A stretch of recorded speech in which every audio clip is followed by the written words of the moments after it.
year ago was, I think, Winnie the Pooh as a character, as a concept.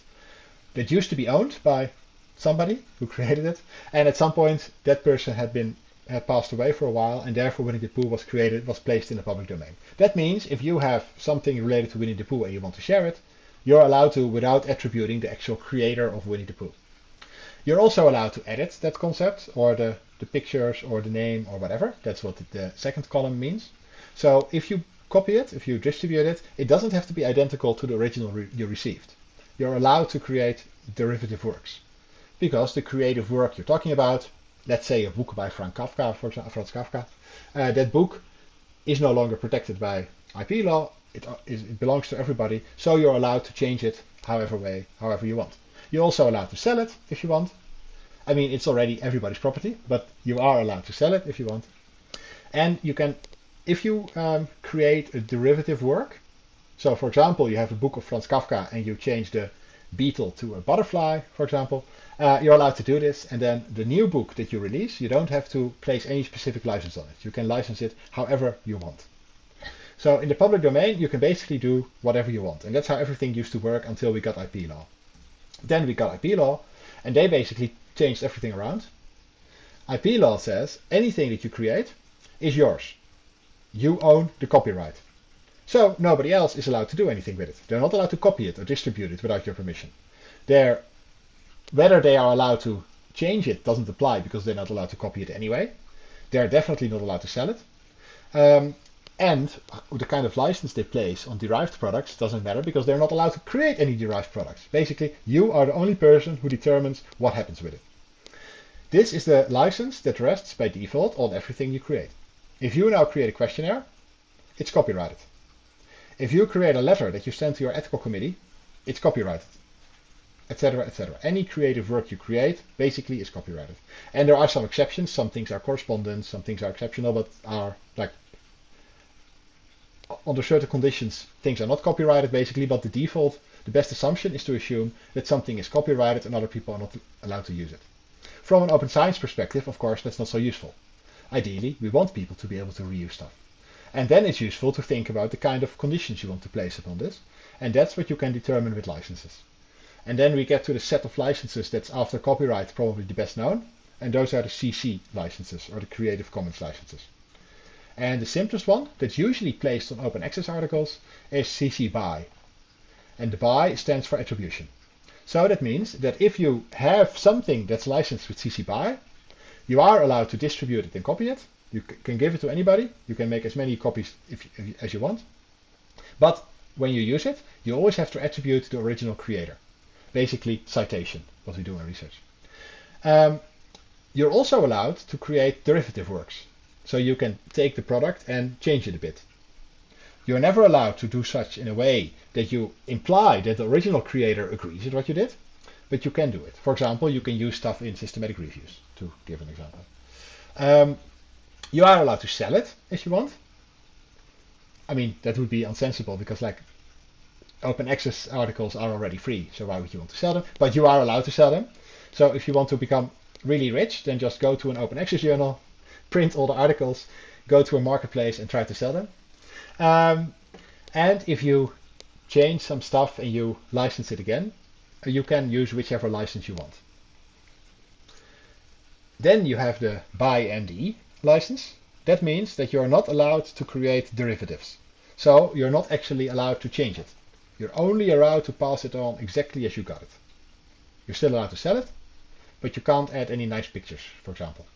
So of course nobody wants this. Because you can't change it and you can't re-release it, there's also no mandate regarding which license you would use if you would change it. Because of course you can't change it anyway. So you're only allowed to pass on the product, the creative work, exactly as you got it. So that means that the license also stays the same. Then you have BY NC. That still means you need to attribute people, but people are not allowed to use it for any commercial purposes.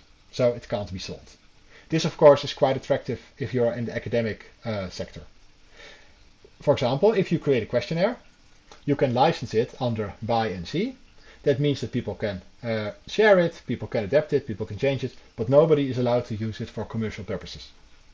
That doesn't mean that it can't be used for commercial purposes, because you attach the license. So if somebody comes to you and they say, oh, I have a great idea, I'm going to go to this big meeting of people and I want to sell your questionnaire to them for €5 a piece, then you can actually allow them to do this, because you are the owner of the intellectual property of this questionnaire. So these licenses just tell people what they're allowed to do without any special licensing from you. But you're always allowed to give people more rights as a license holder. But this way, by default, nobody is allowed to sell a questionnaire or stimulus or whatever. Then there's also share alike that forces people to apply the same license. So that means in this case that if you have a questionnaire and you license it under the by SA, by share alike license, that means other people are allowed to change it. But if they change it, the changed questionnaire also has to have this share alike license attached. So it's kind of like a pay it forward model. It kind of promotes that people share stuff. They're not allowed to use a more restrictive license, which they are allowed with other licensing models. So they can, for example, take your questionnaire, adjust it, and then license it with a model that says this changed version cannot be used by anybody. And if you want to prevent this from happening, then you can use the share alike principle.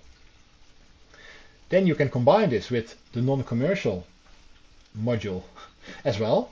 So if you license something like this, so this is like hyper idealistic kind of, then people have to cite you. They're not allowed to use it for anything commercial, and they are allowed to change it. But if they then re-release it, it has to have a similarly like permissive kind of license. So they're not allowed to close it off afterwards. And then finally, you can also say, okay, I want all that, but they're not actually not allowed to change it. I want my questionnaire to stay exactly as it is. And then you use by and C and D. So these are the kind of flavors that you have if you want to license a creative work. There's, of course, there are many more flavors because you can create any license you want. But these are all valid. They're created by a not-for-profit that makes sure that they actually are like legally binding, that they work in all legislations. So if you attach one of these, it's fine. If you're allowed to attach one of these, of course. Because if I find a copy of this, I don't even know where, the Transformation, I think it's called, right? This book by Franz Kafka. That's now in the public domain. If I find a copy of this book and I try to license it under one of these licenses, that's void. Because I don't own the book, because it exists in the public domain. Facts also exist in the public domain. So if I take, for example, the fact that it's really hot. Oh, that's excellent. Shall I pretend like I'm not home, or shall I just quickly? Oh, I'll just quickly. 1 second. I'm sorry. I'll be back in a second.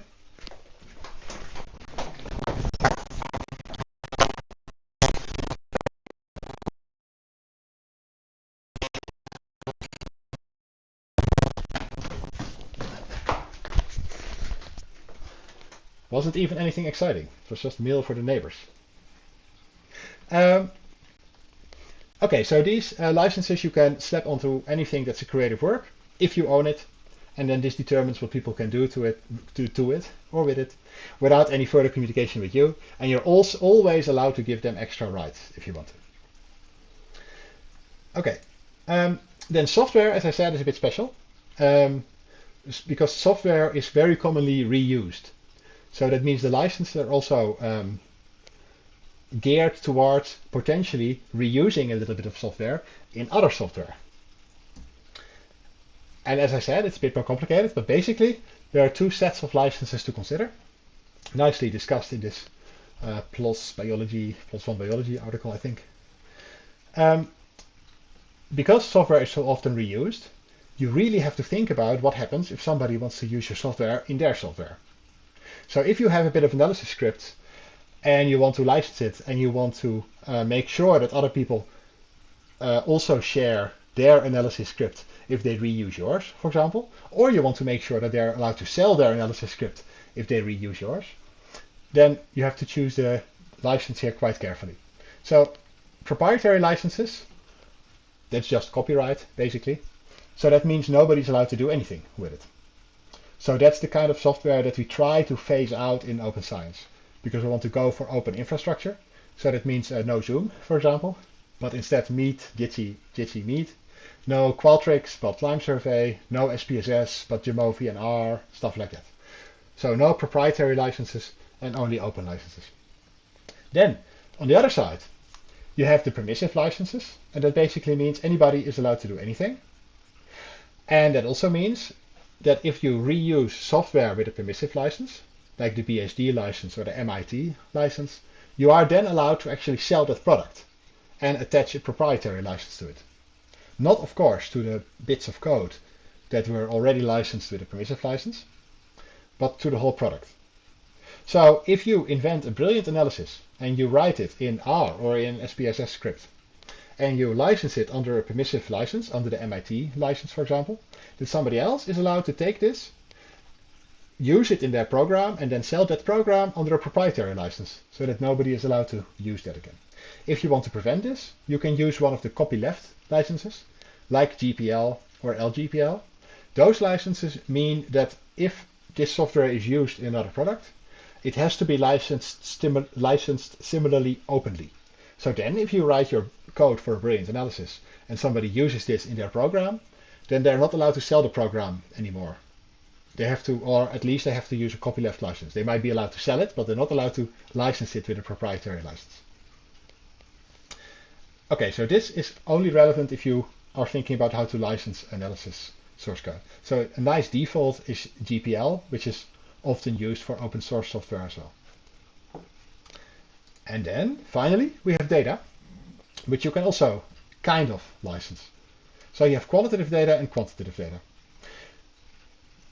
Quantitative data is the easiest. There are two types of quantitative data.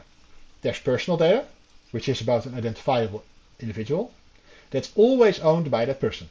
It can never be owned by a researcher. It can never be owned by an organization. It's always owned by that person. That's why the GDPR very clearly stipulates that you are only allowed to process it for a temporary period as an organization and under certain conditions. So you have to indicate which kind of data processing you're planning, who has access to the data, how you make sure it doesn't leak, nobody else gets to it, stuff like that. Because you are only temporarily taking care of the data for the person who actually owns it, the person who it's about. Obviously, you're not allowed to share this personal data. The other type of data are facts. Facts are all the data that are not personal data.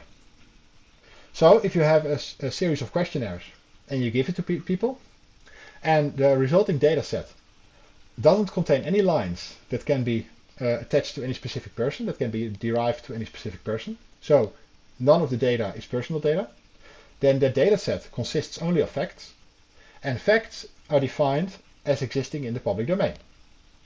So that means they can't be owned by the person who provided them, or by you, or by your organization, or by anybody else. So that's simple. If you have anonymous data, it just can't be owned. That also means that IP law doesn't apply, or well, it applies to the degree that it probably says that facts are in the public domain, but after that, you can't license it. You can't say you own it, you can't copyright it. There's an exception, I'll get to that later, but in principle, data that are not about a person can just be freely shared and nobody can make any claims to it. For qualitative data, it's a bit more complicated, because arguably, if you are interviewed, the transcript that results, for example, is actually a creative work.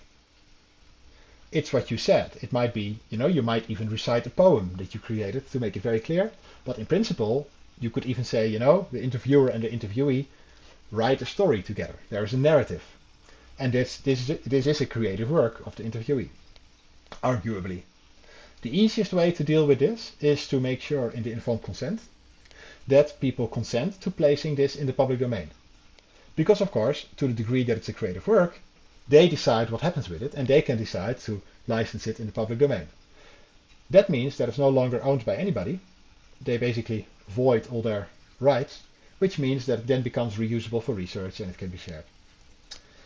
Together with James Green and Sylvia Zurge, both also coming to the EHPS now and then, we created this open consent, which is like an insert that you can use in informed consents for qualitative research to cover this bit.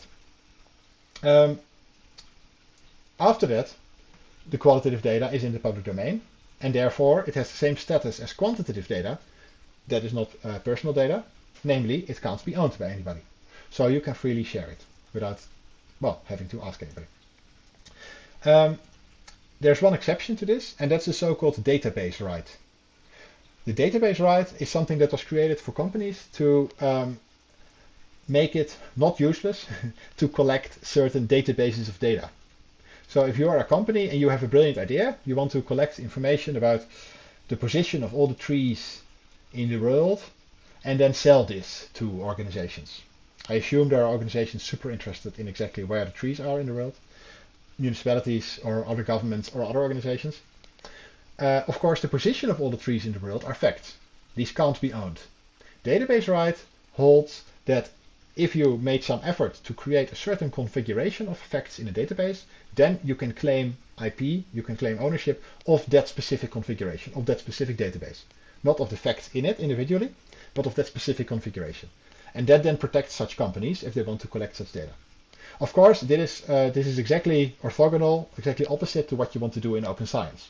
So if you would ever, as an open scientist, and now that open science has been adopted by UNESCO and the EU, and so as a scientist, if as a scientist you'd ever want to use the database right, that would be a bit questionable. But in theory, it is possible. So basically, you can't really place any licenses on data, but because of this existence of database right, and because data might also contain creative works, there are 3 licenses that you can consider if you want to publish data. The open database license, which is basically CC by SA for data. So basically people can use it, people can share the data, but if they use it and release it again, they also have to place a similar share-alike license on it. Or the attribution license, then people just have to tell you that when they share it, tell people that you collected it. Or complete public domain deposition, which you can also make explicit. It's always better, once you learn about licenses, you realize that very often the license that rests upon something is kind of clear. For example, if you write a book and you don't license it, it's copyrighted, because that's just how the law is. But it's usually a good idea to actually make this explicit. And that's also the case for example, anonymous data. It's best to just say, I hereby place this in the public domain, because then everybody knows exactly where they are. They don't have to wonder, is this really in the public domain or not? Okay, so that's basically kind of a bit of background to get everybody on the same page. There were also a lot of questions that were pre-submitted. So I'll go by those now, and then there will be some room for more questions that you maybe thought of during the presentation. So, the first question, or at least the one that was at the top of the spreadsheet that Tugce sent me. So, does a researcher always have the rights to the data they collect, or do institutions have the rights to the data? And in that case, who has the right to choose the license when sharing data? So this is quite clear now. So there are only, 3 types, you could say 3 types of data if I broaden it a bit. 1, personal data, that's never owned by your organization. It's also never owned by you. It's only owned by the person from whom you collected it. And you are only temporarily processing it. So that's solved. Then you have creative works. So if your participants, if you do a photo diary study, for example, and participants send you photographs, then those photographs are creative works, which are, again, their property. They own copyright for those photos, which you can arrange with your informed consent. You can solve this, but they are the owners in principle. And then finally, facts, anonymized data, they exist in the public domain, and they cannot be owned. Unless an organization wants to invoke this database law, but that would be completely inconsistent with open science principles, and as far as I know, pretty much every university at least says that they have an open science policy, and therefore it would be quite unethical to invoke database law. So basically, institutions don't own data. Only persons can own data, period, unless they invoke the database law. One thing that seems relevant to mention here, depending on the kind of labor contract you're under, it can be the case that if you produce a questionnaire, for example, that is actually the intellectual property of the organization. So the creative works you create during your work hours, when you're actually paid to create it by your organization, you as a person are not actually the owner of that creative work. Generally, the organization will want to make it public under a permissive license, because all organizations, at least formally, are in favor of open science. And I assume that if you as a researcher do your due diligence and you have a certain idea about which license works best, the organization will generally follow it. But in theory, they could disagree. I've never heard of anything like that, but I guess in theory it could happen. Okay, then second question.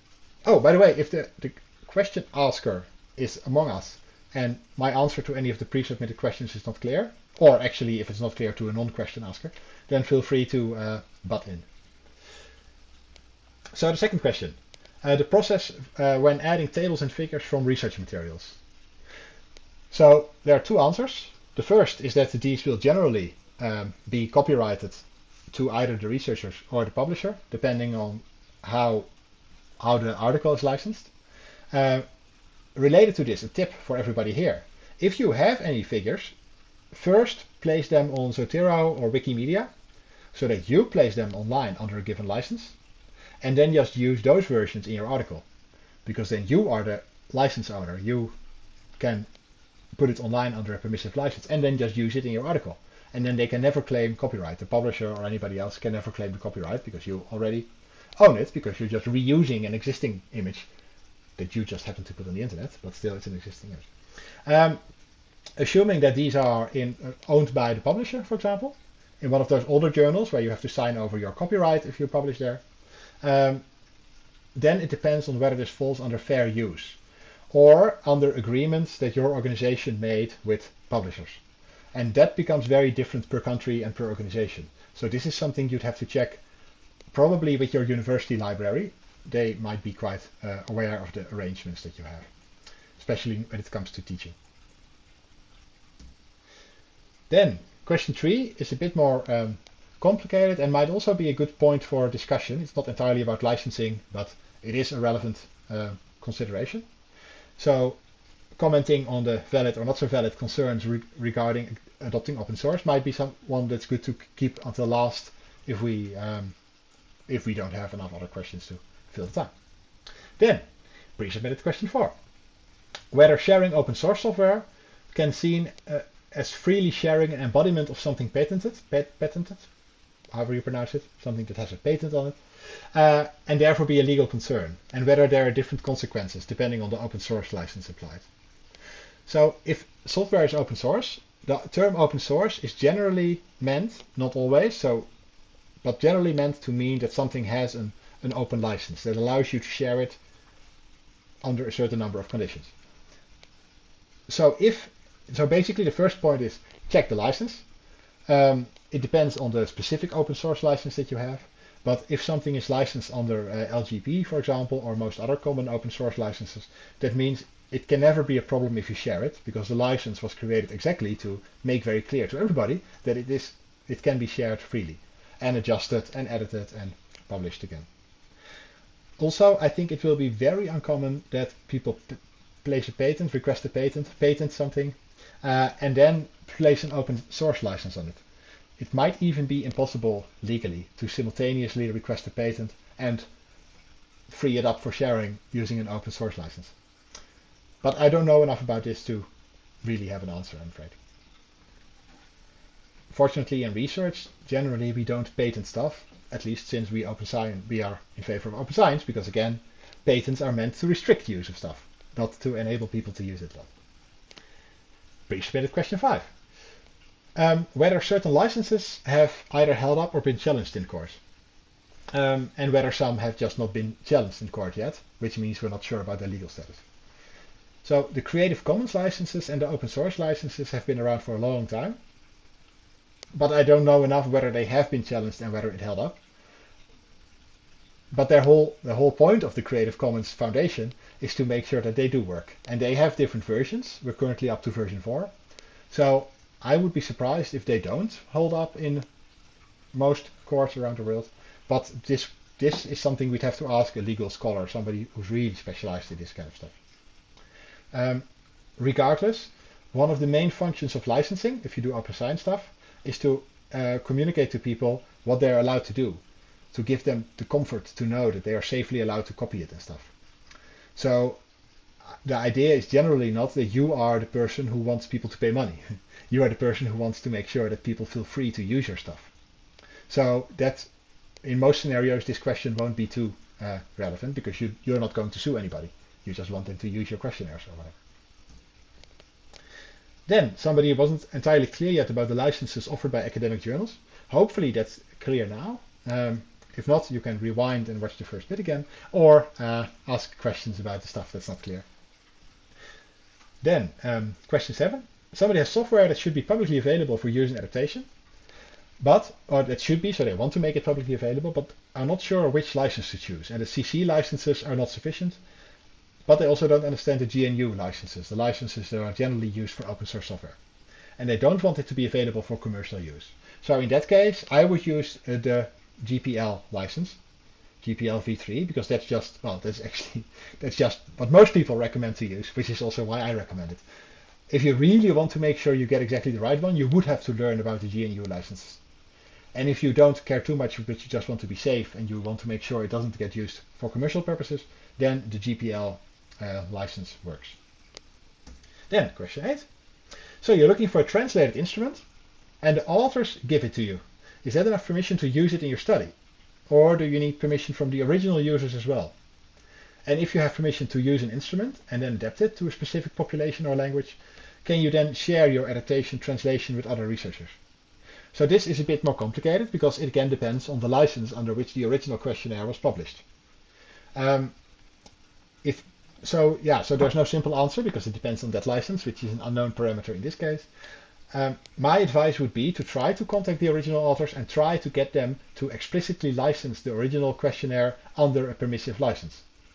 For example, they could put it in the public domain or license it under CC BY, because that makes the world better in general. So it solves your problem, but also for everybody else. And you might teach them something about licenses.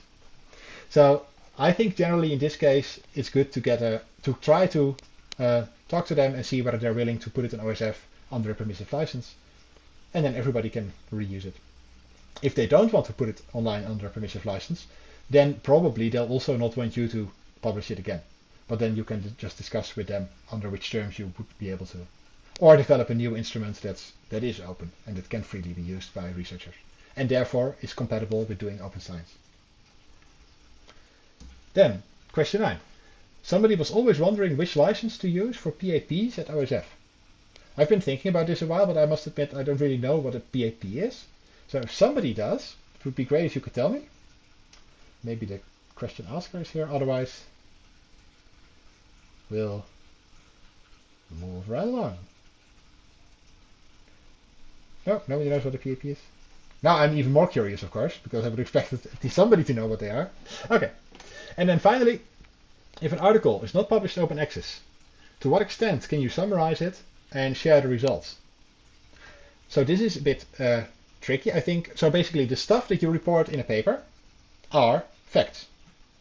So if I do a survey and I have 500 participants and there's a certain correlation, then those are all facts. They can't be owned by anybody. So you're allowed to share them. The way it's written up, so the narrative, the discourse, the manuscript text, that's a creative work that's owned by the authors. Or if they sign it over to the publisher, But the facts can just be described in any other way. So there's a balance there, basically. So don't stay too close to the original text. Don't also, just because it takes a lot of time, try to rewrite the entire manuscript with the same content. But summarizing it and sharing is completely fine. You're not allowed to reuse images, of course. Unless that's legal in your country under, for example, fair use policies. Fair use boils down to you being allowed to use copyrighted material for fair use under certain conditions because it is sensible that you might want to use it. So it's possible that in your country you are always allowed to use one picture or up to 4 sentences from any book without any problem. But that depends more on the country. If it's for a teaching purpose, you might already be allowed to use specific parts, as I explained a bit earlier, because generally universities make deals with publishers to say, oh, we use some articles and book chapters for teaching, and we don't want to negotiate the terms every time. Can we just get a certain agreement that we are allowed to use up to 30 pages from any source and then we can use that from up to 100 sources, and then there's one lump sum paid for this.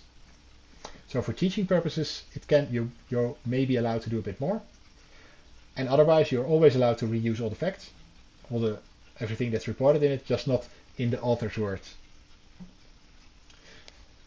Okay, so these were the pre-submitted questions. Does anybody have any non-pre-submitted questions?